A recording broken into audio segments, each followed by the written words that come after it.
將來你就會明白。OK。如果我唔睇你嘅腳，你就要我冇瞓。呢個隻手個頭都污糟嗰邊，幫我洗埋佢。我話幫我洗埋佢。嚟緊。只要人沖個涼，佢哋洗過佢哋嘅腳，就知道係乾淨。所以你哋係乾淨，但係唔係全部都係乾淨。其實耶穌係知道究竟係邊個出賣佢，所以佢頭先亦都講，佢哋唔係個個都咁乾淨。你哋唔係全部都係乾淨。耶穌洗完腳之後就着翻衫坐低，對佢嘅門徒講下。我向你們所作的，你們明白麼？你們稱呼我夫子，稱呼我主，你們說的不錯，我本來就是。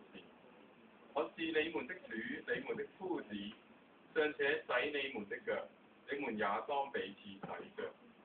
我給你們作了榜樣，叫你們照着我向你們所作的去做。